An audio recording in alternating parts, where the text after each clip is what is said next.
What is up? Coming to you live from the Cat House in Montebello, California. This is Dre's Geek Philosophy Podcast, and my son immediately gave me the furrowed brows. Maybe he doesn't like the podcast voice because he furrowed his brow at me. My son is currently right now on my left, your right. If you're watching this on the camera, it's Monday. It is Monday, March 16th, or as I like to say, it's 316, and Austin 316 means I just whipped your ass, and that's the bottom line, because Stone Cold said so. If you're a wrestling fan, then you'll know that reference, and if you're not a wrestling fan, I'm sorry. I'm sure you've seen Steve Austin in some films before he settled into just doing reality television. Hey, yeah, we're here again. It's coronavirus freak out week. We're all quarantined. We're quarantining. Honestly, my wife and I have already been ready for this quarantine because we've been quarantined with our son. we haven't been going out for the last 8 or 9 weeks, so this continues to be normal for us. Like everyone else gets to just experience being home, except they don't have an adorable little boy to dote over and see his cute little smiles. Yes, I'm gonna keep looking to my side here because my son's right here. He's in his rocker and he's rocking right now. You may hear him. I hope you guys get to hear him. I told him he right now he's the podcast producer right now. He's right next to the format sheet, and you chime in whenever you feel like, you little smiley dude. Yeah, I'm not gonna put you on camera because you can't get permission to be on camera yet because you're still little. Like, I know you can give me an ooh or an ah, but you're good in your producer role right now. You're keeping a smile on Daddy's face because you know what, that's what we need right now in this current state of affairs. Good Lord, we need some smiles. And my wife and I are fortunate enough that we have a little, like there's a reason they call them a bundle of joy, because even when they crap their pants or pee everywhere, he peed on me today. It was pretty amazing.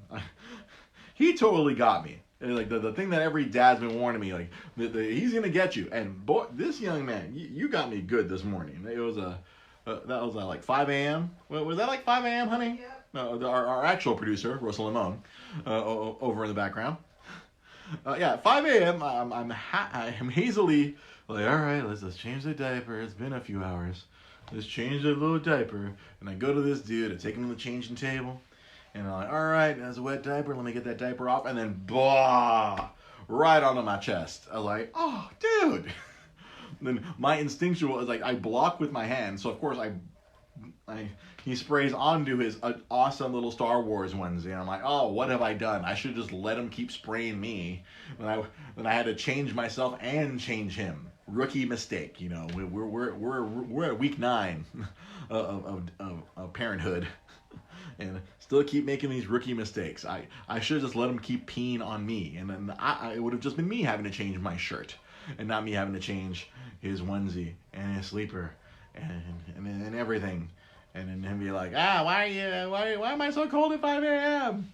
Just parenthood. It's built. It has you all. It has me and my wife Rosa. We're ready for this quarantine that's gonna happen. Everything's going down. Apparently, as I was driving home, apparently San Francisco has been placed on a full lockdown, quarantine, no curfew. So I'm sure they're gonna try to do that to LA, and LA is just gonna do a resounding nah. There's not enough National Guardsmen to enforce some sort of quarantine. There's not enough police to enforce quarantines here, which is why this whole thing is going to be a problem here in Los Angeles, because there's going to be too many ignorant people not observing these things that are going to help us out. But my coworker, my office mate at work, he showed me this crazy video how one of the biggest cities in China, they have managed obviously through the means of communism and totalitarianism, they managed to get their contagion rate down to 0. This city with 8.5 million people got their contagion rate down to 0 simply because everyone's like, here are the rules, and you're going to follow them. Dude, this Japanese documentarian, he documented the whole thing. He's a Japanese dude living. I'm sorry, I don't remember the name of the city, and honestly, I probably couldn't pronounce it, to be honest. But this crazy video, I gotta have my coworker send it to me so I can share this. Like, they are in such lockdown. Anywhere you go, someone will stop you and check your temperature. You have to like wear your masks. You go to a restaurant, they will let you sit down, but you can't sit down. There are literal, you can only face one direction. There's little freaking signs on the sides next to you, like, or like you literally cannot see you can talk to them. They're like 6 feet away. And what really tripped me out, some like straight up freaking Brave New World 1984 thing. Like, you have to check in everywhere. There's QR codes everywhere. You have to track your movements so that way they know if you picked it up or you get it, they know exactly where you were at all times. So, like, so here, freedom loving America, this would be seen as some sort of, what do you call it? You're infringing on our rights. But this city in China, they got it down to 0. They have not had a new case in 23 days. Upon enacting this stuff, like, there are places where you can only drive one direction on the street. Either they showed the highways how like there was only one exit and you gotta stop. And there's a dude there. He's gonna check the temperature of every person in the car. And there are drones. They fly drones around to do public service announcements. They're like, hey, make sure you wear your masks. Wash your hands. Don't do anything. Oh. What was that, Tiger? Did you not like the little? Yeah, see, my son just furrowed his brow at me for the PSA, the loudspeaker. Okay, well, we're making a note of that. The 9-week-old does not like. This dude can do the people's eyebrow. It's amazing. So I was sitting there watching this video aghast, like mouth agape. It's like, wow, this is the way they locked down the city, and my immediate response is like, that's not gonna fly here. Like, we need that here. We need full lockdown. Freaking dudes everywhere, keeping everyone in check, making sure everyone, you got your mask on. All right, make sure you're not gathering people. Like, there was a certain area where, like, this documentary, he lives there. But he is not a Chinese citizen. They wouldn't let him in. Like, they scanned his app. He's like, nah, you don't have an ID. You can't get in here. And he's like, no, I live here. Like, we don't care. You're not a citizen. Your app says you can't get in here, so you can't come in. And they enforced it. It wasn't like, all right, dude, we'll just let you pass. No, like, because that, I imagine if they try something like that here in LA, it's like, oh, what's up, homie? You can pass. It's all good. You're from OC. You can walk through. It's like, no. That didn't fly there. And they got it down. And that's where I think a lot of people are not going to understand the point of this whole quarantine. It's like, it's not to restrict your freedoms. It's to keep people alive. And heaven knows, we're gonna go see a lot more BS before we get to the good end. But I guess the only way out is through, like I always say at work. Ooh, that's right, Tiger. Ooh, you keep piping. Yeah. I'm gonna move the mic closer to you. What's that? You got something else to say, Tiger? Come on, buddy. Ooh. All right. No, you chime in whenever you feel like, son. You contribute whenever you want. So speaking of work, so obviously certain things like, I guess now Uber Eats and Grubhub, that's popping off, I'm assuming, as people are ordering food. Because if you're watching this on Facebook Live, job part of this company, movie theaters are shut down in a month. Bars and restaurants are only doing friggin' drive-through, takeout, delivery only. But apparently, an unintended side effect of all this, if you guys don't already know, I work in video game distribution. I work for a big video game distributor. Over the weekend, I guess the first weekend of this, people attempting to self-quarantine, apparently the solution to self-quarantine is buying video games. I think we had Oh? You want to hear about video games, buddy? Oh? Apparently, the solution to being stuck at home is to buy a bunch of weird video games. It wasn't just that we sold like popular stuff. We sold some of the big stuff. Like a whole bunch of people were buying Just Dance, like it was going out of style. People were buying older the new Animal Crossing game comes out this Friday. But people were buying the old Animal Crossing. We sold like 50-something copies of Animal Crossing for the 3DS. We sold like 10 copies of Animal Crossing for the Wii, which was not a good game. It was not a fun Animal Crossing game, so to speak. Believe me, I tried. That's the Animal Crossing game I probably spent the least amount of time with. But it's great. But we're selling all kinds of weird stuff. Like me and my boss, and we were just laughing as we're going through this, and we're just like, we sold Fugitive Hunter for the PS2, which lets you live out your fantasies of killing fugitives around the world. I don't think we sold a copy of that game in the last year. We sold a copy of NHL 09 and an NHL 08 for the PlayStation 2. Again, another game which I was literally going to sit down and go through our history. Like, when was the last time we sold some of these games? It was just like some wild games are like selling, and it was just like, I guess we sold 10 copies of Sesame Street Cookie Monster Cookie Carnival for the Nintendo Wii. 10 copies. 10. It defied belief. I was like, what? My boss messaged me. He's like, dude, we sold a lot of Sesame Street. I guess maybe that's a solution for a lot of these parents who, like, because here in LA, all the little ones are stuck at home because there's no school. And I guess some of these parents jumped on Amazon and said, well, we're going to dust off the old Nintendo Wii, or if they happen to have a Wii U, and we're gonna buy a Sesame Street Cookie Counting Carnival. Boop, pop that in. It's hilarious. And then I guess they're gonna count. They're gonna count with Cookie Monster. I'm shocked it wasn't Countdown Count. I would imagine Countdown Count's in the game. You don't worry, son. You will know Cookie Monster. Believe me. His daddy's a Cookie Monster, so he's gonna know who Cookie Monster is. Real talk. And oh man, I hope the mic picked that one up. I don't know if you Facebook people heard that one, but that was pretty awesome, buddy. Yeah. And it's just, yeah, we were just going through it. I'm just like laughing, and like one of the other managers like, oh no, we sell those games. I'm like, we haven't sold that game in 6 months. Shut your mouth. I was like, this whole coronavirus thing is causing people to shop wild. Wow. Like, we sold so many rhythm games. Huh? Oh, buddy? What's up, buddy? What's up? You want to come up here with Dada? Want to come up here? I'm not going to put your face on camera. Come here. Come here. All right, Bubba's here. I got to put this guy at ease while we're doing this live. Hey, we're doing it live. This is a live show here. All right, Mama Bear's turning off the swing. All right, what's up, Tiger? You got to put the little guy at ease. I guess he was unhappy. I had a feeling this was going to happen. I figured it was going to happen halfway through the show, but here we are. This is the fun of going live, and me committing to taking care of the child during the show. I wanted to hang on to the boy this time, because usually it's like, here you go, wife. I know I just got home from work, and I'm going to do the show. Like, here, take the boy. I'm like, no, you know what? I wanted this guy right here next to me. Oh, Kia Fam. Oh my Lord, I saw your message earlier about that. Oh yeah, restaurants. Oh, Kia Fam is a restaurateur, and you're an OC, and I'm sure OC is imposing those type of restrictions. It is, people can't go out. I'm hoping you guys have a good takeout menu, or hopefully have enough customers who are willing to buy takeout to help out the bottom line over there.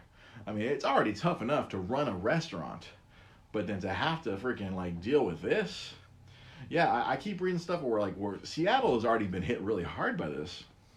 And there's already restaurants that are just, instead of temporarily closing, they're just shutting down because like that amount of lost income, it's so devastating that they just can't maintain operations. So I think that those are the people really being hit hard. Like all the service industry jobs. I've seen several of my Facebook friends who work in food service as a waitress, as a bartender, as a waiter, doing that they are just out of work, and they're trying to figure out. I mean, a few of these people, I don't think they've ever filed for unemployment before, and they're trying to figure that out today. Old Governor Newsom here in California has declared that all these, that they're not going to deny anyone unemployment at the moment. Oh, it's okay. I'm sorry, buddy, we can't walk around. I mean, we're in front of the camera. If I pick up the camera, maybe we can walk around a little bit. Yeah, service and hospitality are just nuked. Yeah, hotels. Every time I watch the news, they keep showing LAX, and LAX is like, it looks like a ghost town. LAX looks crazy right now. it's insane. They keep doing the our producer's moving off screen. There we go. our executive producer Rosalie Moen is taking the young man so he can walk around because he likes mobility. The young man. The swing wasn't doing it for him. Now Mama Bear is taking him so he can move around the house and go. My son is quite the admirer of art. Like right now, he is looking at a piece of art on the wall, and he looks at it very intently. But Las Vegas, yeah, MGM, they announced this past week that they're shutting. They have to temporarily shut down. It's insane. And yeah, my brother was out because like my brother works with me now, and he was asking me what's going to happen to us. I'm like, well, our video game distributor. Thankfully, we have like less than 10 employees, so I don't think anything's going to affect us. Yeah, I mean, obviously, the one thing that would affect us is if they shut down UPS, United, the Postal Service, and Amazon, then yeah, we'd be effectively, well, no work, we're done. We have to figure this out.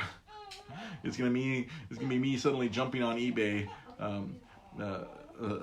friggin' slinging all my old Nintendo stuff. Like, hey, who wants to buy old Nintendo stuff from old Nintendo Rep Dre? Because I need to pay the rent and buy food for my family. Hopefully that doesn't come. I'd like to think they're not going to shut down transportation or carrier delivery. I am bad with words. That's the thing about being a parent. My brain is at like 30% capacity right now. It's like a 30% optimal level. If you saw that video of me doing my Stone Cold Steve Austin tribute earlier, I was not of sound mind and body. I could have done that one better, but I just did the one take and I said screw it.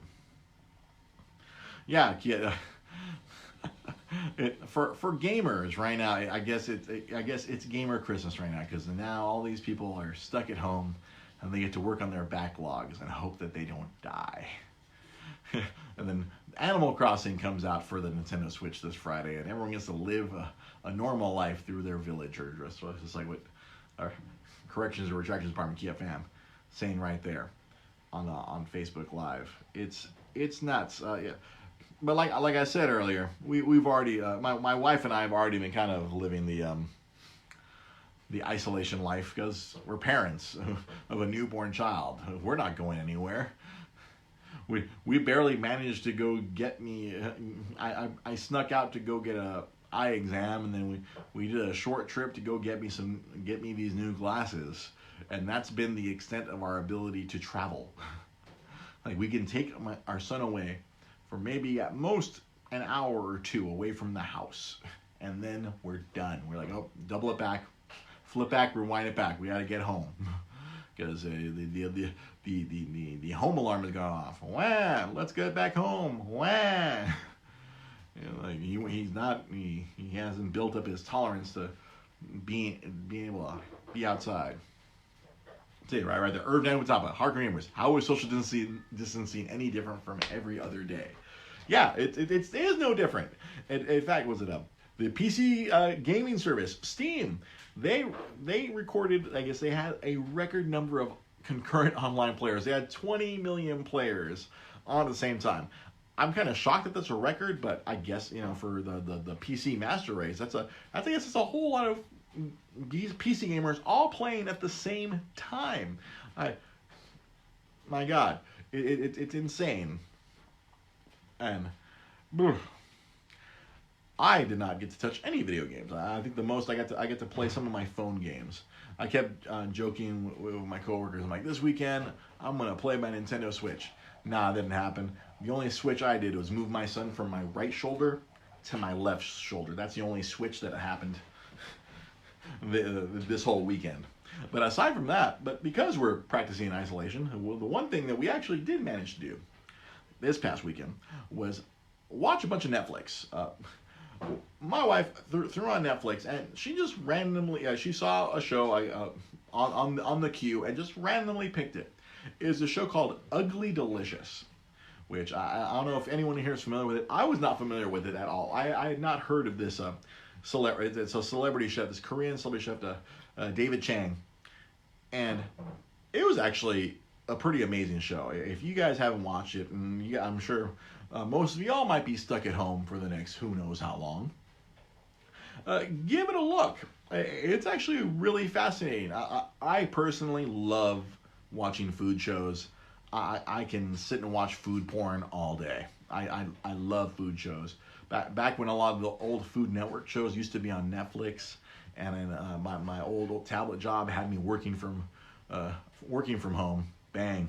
I would just watch freaking Man versus Food, the Great Food Truck Race, Iron Chef. I love that stuff. But yeah, David Chang, right there.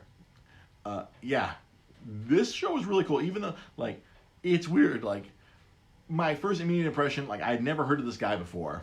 I think I had heard of his restaurant, but I didn't know of him. I was just like, wow, this guy's a really endearing asshole. Like he's one of those people that says exactly what he thinks.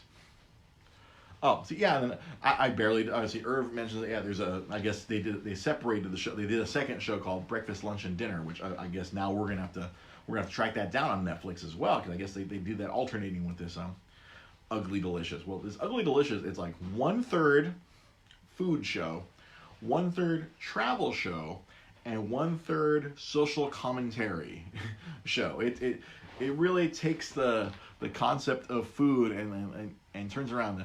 I feel like in the first season his big premise was to shatter authenticity, like shatter conventions, where it's like, oh, you can only cook things this way. Like the very first episode of season 1 was all about pizza, and he's traveling the world. So like he goes to New York, and in America, New York is the place where there's legit pizza, the New York slice, so to speak. And then it's funny because they have all these different little arguments. They're talking about what is pizza and what isn't pizza. And, this Italian dude's like, oh, David actually orders a freaking Domino's pizza, and he's like, oh, I enjoy this. I know objectively it is not good, but it tastes good to me. It's like, and then this other dude, this Italian dude's like, no, that's not pizza. It's like it's cut into squares. It looks like little cardboard things. It's like, no, but for whatever it fulfills it, like it fulfills the need.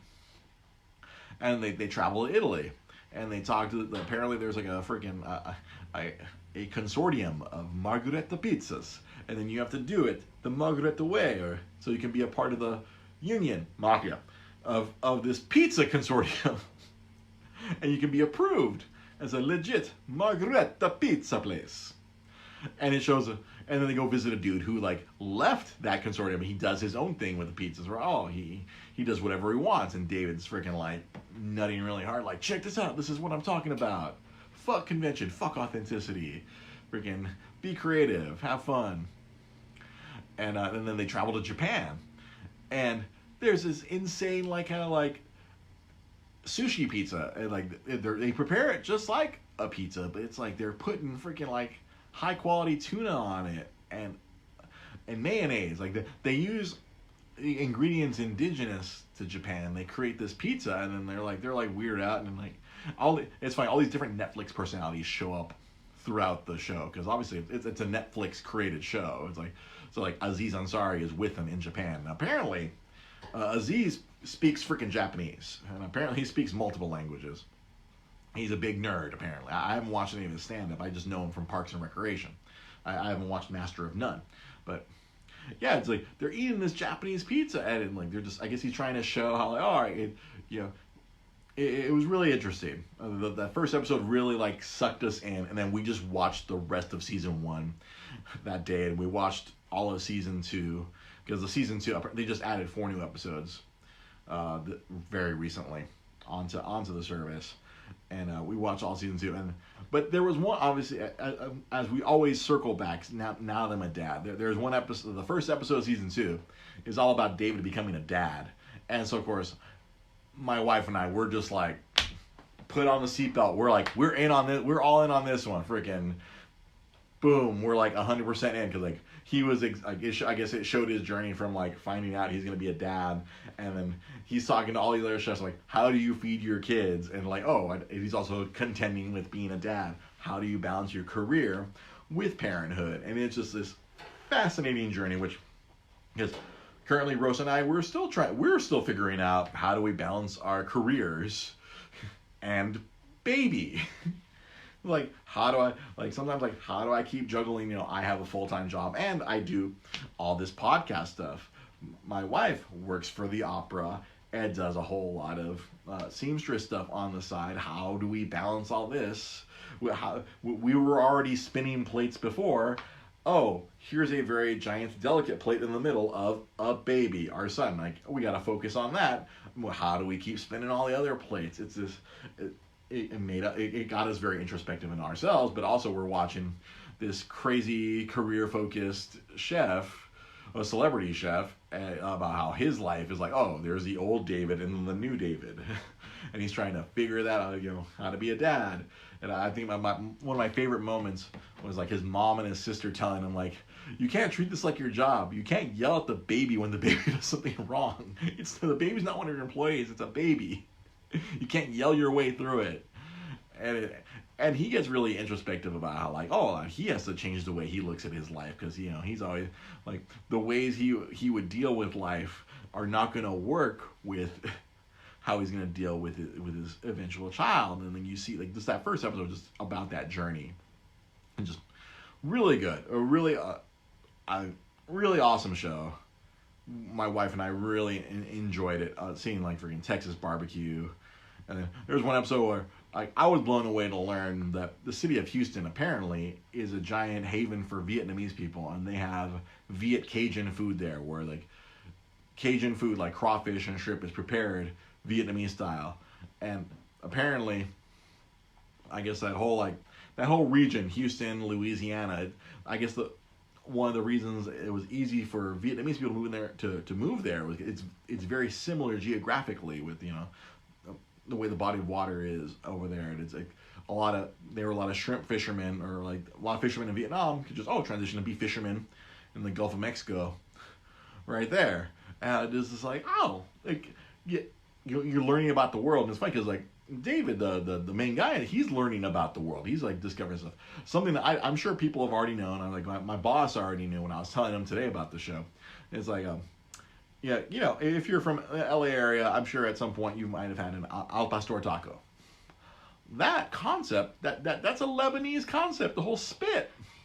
And that's because, I guess, long ago when Lebanon was overrun by the Ottoman Empire, a lot of Lebanese people left there and eventually made their way across the other, or around the world. That's why you have shawarma in somewhere, because, they brought the spit there. And Lebanese people brought the spit to Mexico, and that's how, all right, let's put the freaking pork on there, and boom, al pastor. Like, I was just like, huh. And then there's apparently like, around here where we live, there's like a Lebanese freaking taco shop where they prepare Lebanese tacos. And then there's like right nearby here in East LA, there's like Arab tacos where, like, they use like naan, and they prepare the meat and they toss it in there and they wrap it up like a naan, and they go, here, a salad and a naan or something. I was like, I'm learning stuff. Yeah, you want to find the Árabe tacos? Yeah, it's somewhere in my backyard here. I don't know where. I mean, it's like we're watching the show. We're like, they're going down Olympic. Like, we know they drove by the giant Sears. They're heading, they're heading east down Olympic Boulevard. Where did they stop? like I want to know where that is. And in season 2, they go to the Newport Seafood. I've driven by that restaurant hundreds of times. I think it's in Alhambra. And I was like, oh, crap. Like, what the hell? I was like, I know where that was. I've never been inside that restaurant. And I loved how, like, all the stereotypes that Dave was saying, it's a good Asian restaurant when it's full of Asian people. And, we are and Daniel, you are correct. We are talking about Ugly Delicious. I'm glad that someone else, Irv clearly is watching. Apparently, Daniel, you have watched it as well. And we binge watched it the entire weekend, and it's just so funny. And the barbecue episode, like, oh my god, I want to find I want to do the Korean barbecue, where, like, you prepare a brisket but Korean barbecue style, stick it in the smoker, and I want to know what that tastes like. I'm sure it tastes like galbi, but still. It seems insane. Instead of just having the little tiny Korean ribs, you go, num num num, this giant slab of brisket. but prepared like Korean barbecue. That sounds amazing to me as a kid who grew up in the SGV. Oh, see, James, you've been to Newport Seafood. Yeah, you've been there. Apparently, yeah, they have lobster dish, and apparently they have a secret menu. You have to badger them into the secret menu. I guess it's probably easy when you're a celebrity chef walking with cameras, and they're like, "Oh yes, we'll bring you all the things." I don't know how that would work for a normal person walking in to badger them into the off menu items.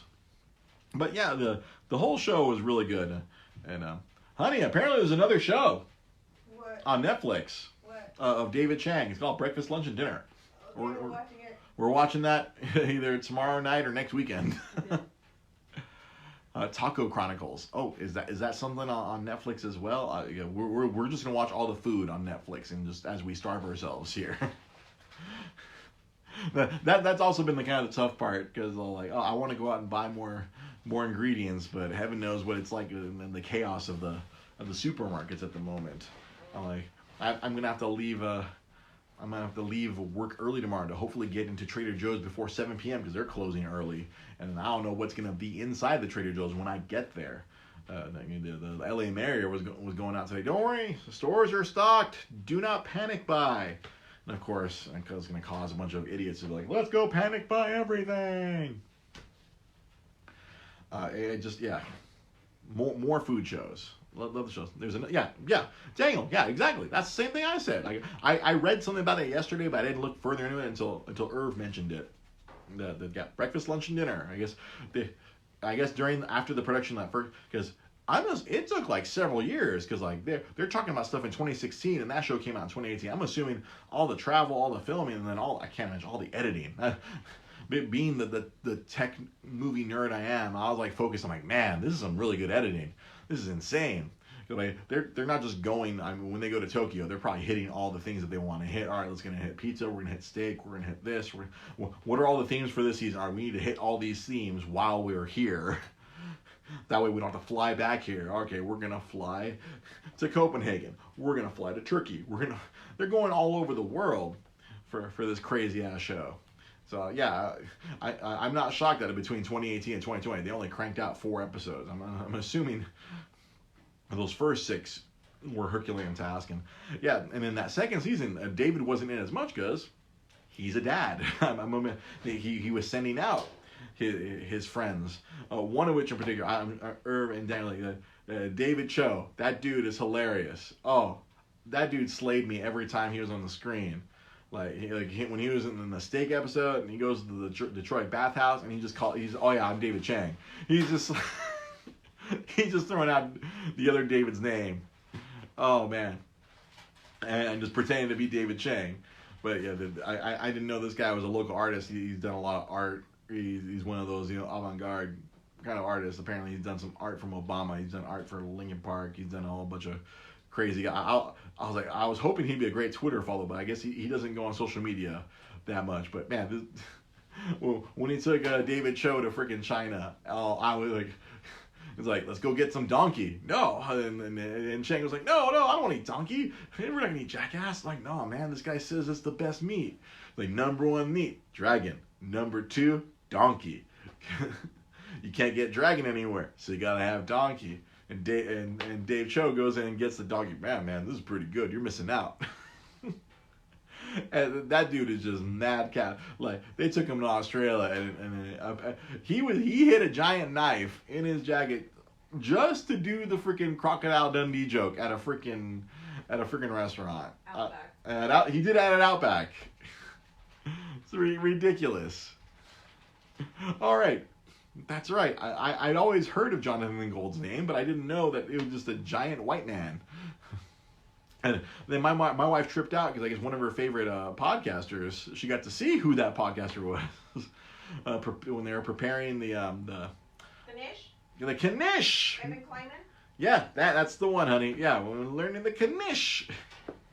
It's so much discovery on this show. It's such a. It was such a revelation, just from the random whimsy of my wife going, "Oh, this looks cool." Yeah, it took a New Yorker to teach us about an LA icon. I know. it is what it is, right? I mean, I already knew about Kogi though during the taco episode. I was like, I was proud. I already knew about Kogi. I just didn't know that it's probably been the same old Mexican ladies who've been serving me the entire time I've been eating at Kogi for the last 10 years. That tripped me out. It's like, it's the same lady? I'm like, it's probably been that same lady making all my Pac-Man quesadillas and my short rib tacos every time I hit that truck up. Because I know the homeboy who takes my money knows my name, but I don't know if those old ladies know. Bald Andres rolling up, be like, yo, give me my Pac-Man, yo. Yeah, it just, that show, that helped us, get through the weekend. And dang along, you still never had Kogi. I'm trying to think. Thursday nights over where you live. Thursday nights somewhere in one of those Asian shopping centers. The Kogi truck is there. If the schedule holds correct. I know their Thursday night location. They moved around. I used to have this entire. I used to have their entire schedule memorized. I knew where they were at all times. Like Tuesday nights, because they're off Mondays. Tuesday night at Eagle Rock. Boom. Eagle Rock, right on York and Eagle Rock Boulevard. Bam. Kogi truck. Every Tuesday night, 6 to 9 p.m. They head over to USC at 10 p.m. Thursday nights, they're in Industry. And weirdly, Saturday nights at 10 p.m., for whatever reason, they're always next to the El Monte freaking Home Depot. It's this weird little street called Ellis Drive. Just right there. Every Saturday night, 10 p.m. Don't know. Yeah, Gaudi Honda. Yeah, I always they always alternate between Gaudi Honda in Alhambra and this other Honda dealer in Whittier. It's like, I was obsessed. It saddens me that I can't do a Pac-Man quesadilla anymore. The last time I attempted a Pac-Man quesadilla, I guess the amount of oil in it just upset me. It upset my body. My body's like, what are you doing? You're 40 now. You can't do this anymore. You can't put this much oil and multiple types of meats in your body at the same time. You need more vegetables. I'm getting old. Now I'm restricted to I can only eat just the short rib tacos when I go to the Kogi truck. I have to keep it simple. I have to keep it safe because last time it was just I felt terrible the whole night. I'm like, why do I feel this way? Why does my inside feel like garbage? Why do I feel like a garbage disposal is rumbling in my tumbly? It's like all the oily ass cheese and the triple sauce and the triple meat. Apparently my body can't do it unless I carry a giant container of Tums with me. I can't do it anymore. It's just the old age. Father Time is undefeated, but I still know where all this. Because I used to check it so often. I'd be traveling to the OC. I'm like, oh cool, they're in Irvine. Let me go hit them up right there. They're near you sometimes, Irv. Over there, and they come by the naranja, the orange truck. Get it? Orange truck is in Orange County. Get it? I thought it was hilarious. Yeah, and they used to come out to Burbank when I worked at Disney. They would be at Burbank every other week. And I had a couple of coworkers like, do you know when they're coming? I'm like, they're coming next week. We got this. And we just walk on over. It was walk 2 blocks from the Disney building over past St. Joe's. Boom, they'd be right there. Get our Kogi on. I met famous artist Jim Lee one time while I was waiting in line at the Kogi truck. I was just standing in line, and I'm like, I think Jim Lee's. I remember I was tweeting and Facebooking out, I think Jim Lee's in front of me. I don't want to say anything. I'm such a nerd. And then I eventually did. I was like, I'm sorry, I know who you are. I'm Jim Lee. I just want to shake your hand. I was a young man reading X-Men and Wildcats and all the other. And I even dropped Divine Right just to trip him out. He's like, whoa, you read that? I'm like, I'm a big nerd, sir. I worked at the comic shop forever. Here's my card. I nerded. It's because of Kogi. I've done so many dumb things. I've done many a dumb nerd thing. But God, I miss the Pac-Man quesadilla. I'll tell a quick Kogi story. The only reason I learned about the Kogi, the Pac-Man quesadilla, is I kept getting the Pac-Man burger because the Pac-Man is I guess because like the eponymous video game character Pac-Man eats everything. They just created this burger where they just put all 3 meats in between 2 buns. They put the pork, the spicy pork, the galbi, and the chicken all together into one sandwich. And so I was ordering that consistently. There was one night where I went to the El Monte truck. I guess they're like, oh man, we don't, and the dude tells me, I don't have enough pork for a Pac-Man burger, but I can make you a Pac-Man quesadilla. And I was like, go on, tell me more of this Pac-Man quesadilla. I want that now, because it's not a menu item. Apparently it's a secret menu item, because they basically combine all three quesadillas into one. And after he told me that, I ordered that like every time for like 5 years. I was just like, oh no, that's my order now. I'm like, I'm getting that every time. And I would introduce that to like my buddy D-Lo. He was getting, as soon as I introduced him to that, he got that on the regular. Like, yo dog, I gotta get 2 of these, dog. Although now he's not eating those anymore because he's gone vegan. I think the only thing he can eat I think the only thing you can eat at the taco is probably at Kogi now is the tofu tacos, and I don't know if they're prepared vegan, because I think they're prepared on the same damn freaking grill as all the meat. So I think that place is out of line for him now. He's gone full vegan. Man, I don't know what else to tell you guys. I'm tired. It's 3:16. One of my favorite pro wrestlers of all time, Stone Cold Steve Austin. Today is that day. Oh, let me just move right here. Oh, hell yeah. I still listen to his podcast. That was one of the first podcasts I think I started listening to, right along with WTF and The Art of Wrestling. Irv is the reason I started listening to the Art of Wrestling. And Mark Maron. I said WTF. Special. Oh yeah, that's something else we watched on Netflix. Thank you, honey. We watched the new Mark Maron stand-up special, and oh boy, it's quite appropriate for our current end times, because he's talking about the end times in his special. And good God, oh, thank you for reminding me about that as well. That thought was in my brain earlier, but I got erased by Kogi. But yeah, so the Mark Maron special was really good. And then the announcement that just came out today, because everything's getting shut down. March Madness is gone. The NBA season is pretty much gone. Poor XFL cut off before it could even start.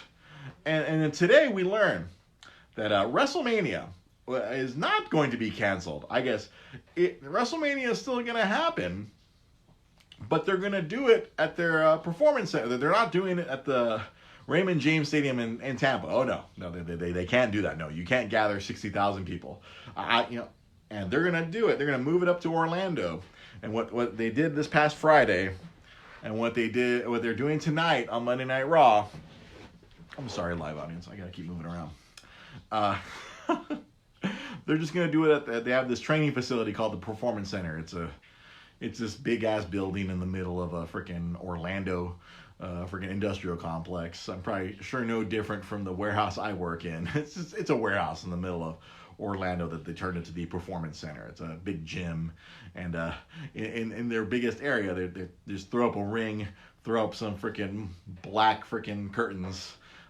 They put up a bunch of chairs, and no one's gonna be sitting in them. Yeah, this past Friday, no fans, just literally the 2 wrestlers, a referee, and 2 people commentating. And occasionally, maybe someone else runs in. I guess that doesn't exceed the maximum of 10 that the administration was telling us we can't gather more than 10, or they're advising us not to gather more than 10. And yeah, so WrestleMania with no audience. That's gonna be a thing in a few weeks. On April 5th. I am morbidly curious. I can't wait. I am so excited. I don't know why. I am excited to watch a WrestleMania without an audience. It's gonna be the weirdest thing. It's gonna look like one of my local indie shows, but it won't even. It's gonna have less attendance than one of my local indie shows. It's just gonna be. This is the ultimate humiliation for Vincent Kennedy McMahon. Because he's a control freak and he can't control this. The only thing he can control is that he's just gonna do it. He's gonna pay Brock Lesnar and Bill Goldberg for $1 million each to wrestle in front of nobody. Oh, I honestly, I hope they don't. See, right now, Irv here mentions they should continue piping in cheers and boos. Like, so when Roman Reigns overcomes Goldberg. They're gonna pump in some fake noise. Like this monumental achievement of who's gonna beat the man Goldberg. Daniel, it's okay. We can still be friends. Don't worry. I don't judge people for not watching wrestling. I have forgone such things of judging people for what they watch or don't watch. I'm a wizened old man. I don't do that anymore. I used to. I have no doubt that I've done that in my youth, back when I had hair on the top of my head. Yeah, Roman Reigns will get the biggest cheers of his life. None, unless they send out the NXT. They send out the NXT people, and they have to stand 6 feet apart, and they have to go all cheer, but they can't go over 50, so they got to send out about 30 or so NXT people. Stand 6 feet apart and go and cheer for Roman when he defeats Goldberg. You'll hear the echo when Drew McIntyre kicks freaking Brock Lesnar's head off. You'll hear the echo of his Claymore kick. I'm excited. I am so excited. Oh yeah, apparently UFC doesn't want to give up. Dana White is digging his heels into the ground. He's insane. Even Vince McMahon learned he can't. Green screen audience. That would be hilarious if they did a green screen audience. You want me to take the boy? Let's take the boy. Here, let's close out the show with a little bit of baby boy right here. Oh, because if there's one thing this little guy loves, is to fall asleep on me. He's already asleep. I am his bed. I am like his second favorite bed. His first favorite bed being on Rosa after he's finished feeding. But yeah, no. Don't worry, I can still keep talking. He will sleep through my velvety voice. I was on the phone with old Pete Molini yesterday. We were talking about the fate of our East LA Comic Book Art and Pop Culture Expo. That's going to be fun. There will be news on that soon, I hope. But yeah. Oh yeah, or someone was saying it's going to look like the old SmackDown games. Ooh, I hope they should do cardboard cutouts of people and put it in the stands. Because I remember when they shot Bring It On 2 or Bring It On Again at Cal State LA, they had a bunch of cardboard cutout people around the handful of extras that showed up to the Cal State LA Stadium. So that would be so great. They just do cardboard cutouts of all these fake fans, or they can bring back the Undertaker guy with his eyes bugging out. They could put him. They can get the Angry Miz girl. They can do a cardboard cutout of her. They got all those fans that we remember from over the years of WWE. They can just do cardboard cutouts out of it. It'll be cheaper. It'll be cheaper than violating the law. Oh, it's gonna be great.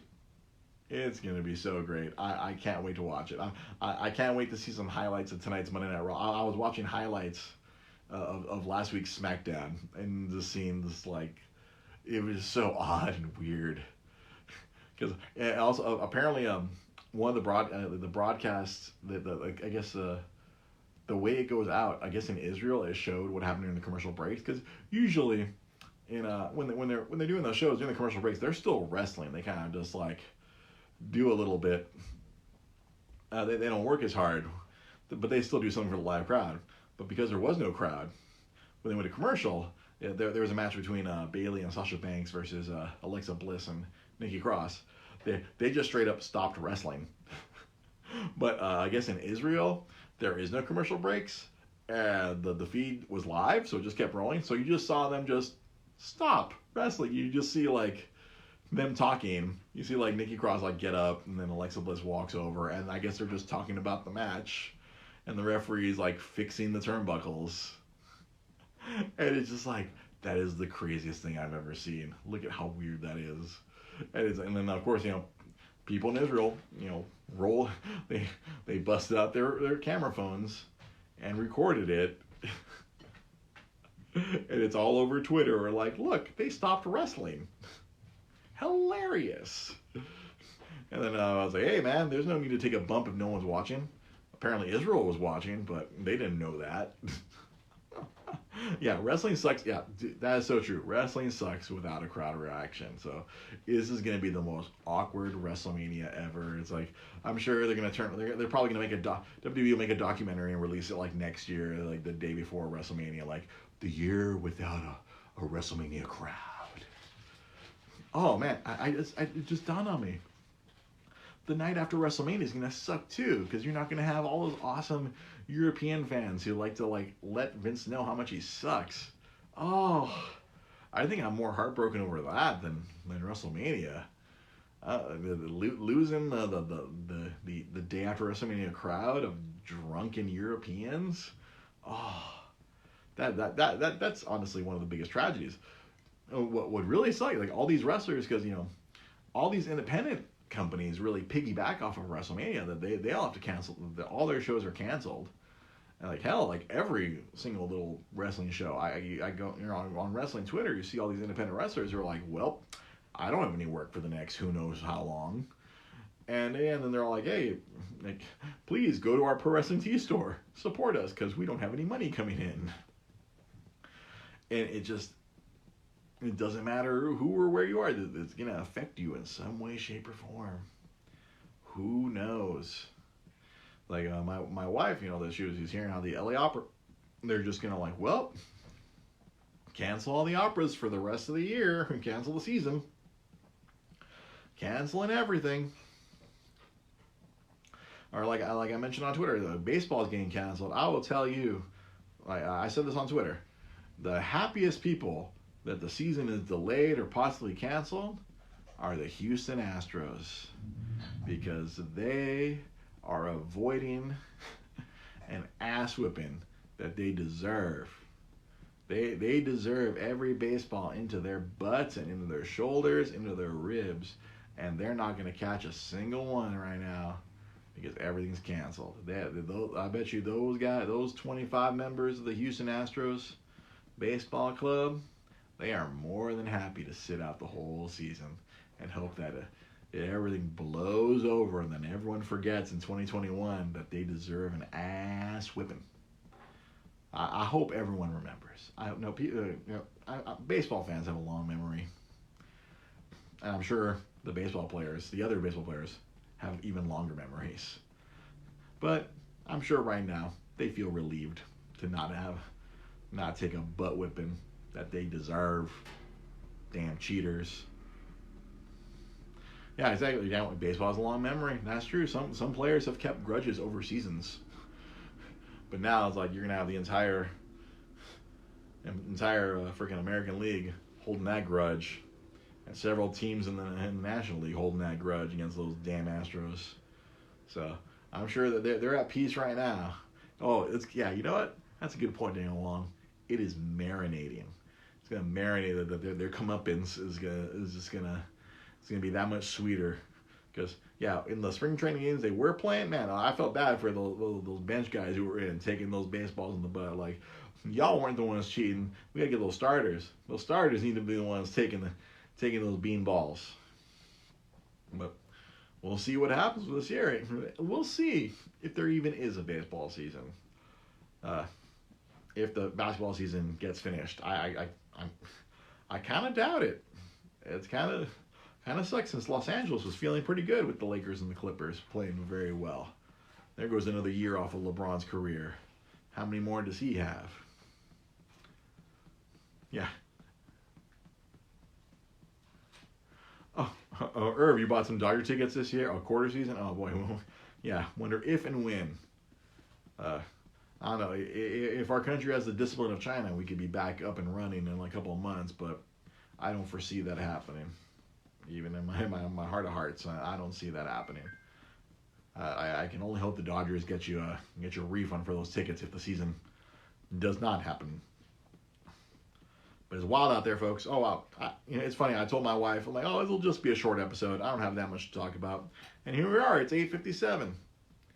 So let's wrap this up. Especially, I gotta put this little adorable man in his little bassinet, so he can go take a nap. And then, as soon as I put him down, he's going to wake up. And he's going to be like, hey, this is not my bed. My bed is on your shoulder and your boob, Daddy. So you see, he's calm. He is calm. He is out cold. Even though I've been gabbing at you guys this whole time, he is oot. Thank you for watching. Thank you for listening. We're here every Monday. Hell, if we're all quarantined, I'm going to be here. I'll be here every Monday. If they shut everything down, I guess maybe we'll just do some all-day stuff. Hey, who knows? Maybe I'll actually stream some video games. Ha ha ha ha ha.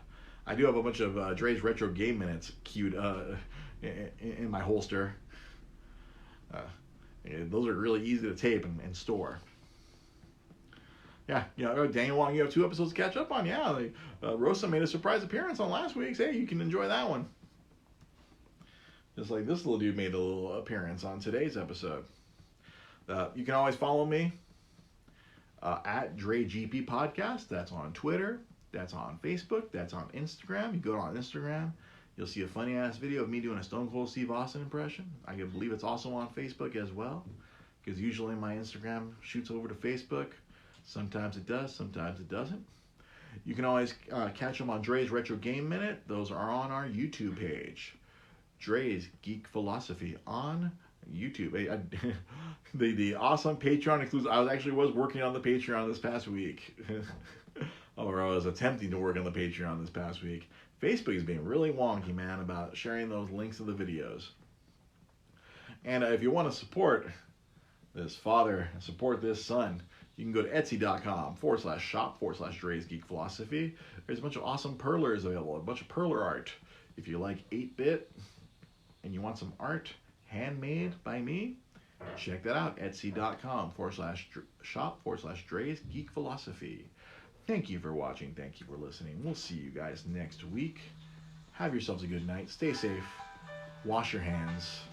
And I got some unintentional outro music over there by my wife's phone. Have yourselves a good night. We'll see you guys next time. Say bye-bye, Tiger. Bye, Tiger. You were supposed to say bye, not bye, Tiger. Rawr.